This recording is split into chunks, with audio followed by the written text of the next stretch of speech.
مزارات پر سجدہ کرنے کا ایک بڑا مسئلہ چلتا ہے، اور آج انشاءاللہ عز و جل اس مسئلے کو میں سلجھا دیتا ہوں۔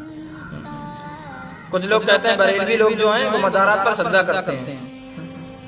اور یہ تو سجدہ کرنا شرک ہے، اور پوجا کرتے ہیں۔ پوجا کا پورا تعلق بریلوی کے سر پہ رکھنے کرتے ہیں، بریلوی کے لیے جوڑتے ہیں۔ حالانکہ بریلوی کہتے ہی اسی کو ہیں کہ امام احمد رضا خاکی افکار پر یعنی فکر پر چلنا۔ تو اب کیا میں امام احمد رضا خاں سے پوچھوں جا کر کے کہ یہ لوگ جو سجدہ کرتے ہیں، کیا واقعی آپ نے سجدہ کرنے کا حکم دیا ہے؟ کہ آپ نے واقعی ان لوگوں سے کہا ہے کہ تم لوگ سجدہ کرو؟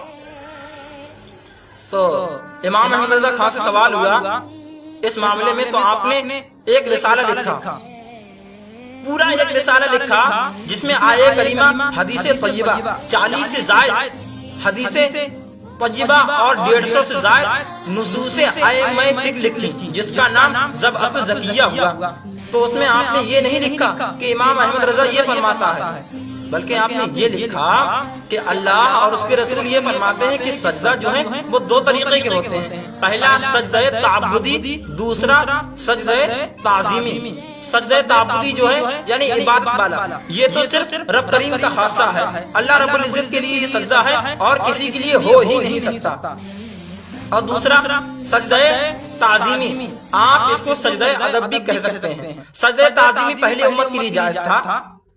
اب نہیں ہے اس امت کے لیے، کیونکہ صحابہ کرام نے رسول اللہ صلی اللہ تعالیٰ علیہ وسلم سے عرض کی، یا رسول اللہ صلی اللہ تعالیٰ علیہ وسلم یہ اونٹ جو ہے وہ آپ کو سجدہ کرتے ہیں، اور ہم چاہتے ہیں کہ ہم بھی آپ کو سجدہ کریں، اس لیے کیونکہ جتنے احسانات آپ کے ان جانوروں پر ہیں ان سے کئی زیادہ احسانات آپ کے ہم پر ہیں۔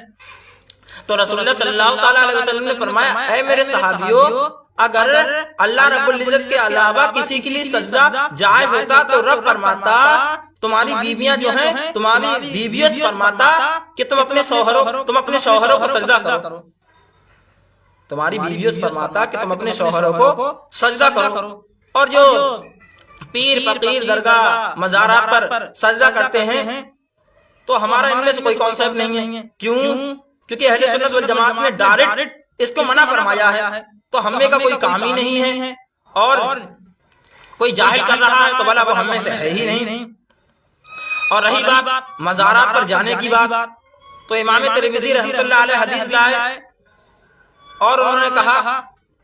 رسول اللہ صلی اللہ تعالیٰ علیہ وسلم نے فرمایا، جو بندہ جمعہ کے دن اپنے ماں باپ کی قبر پر زیارت کے لیے جائے گا تو رب کریم اسے ایک حج مقبول کا ثواب عطا فرمائے گا۔ تو بھلا سوچئے، ایک عام مومن اپنے ماں باپ کی قبر پر جائے تو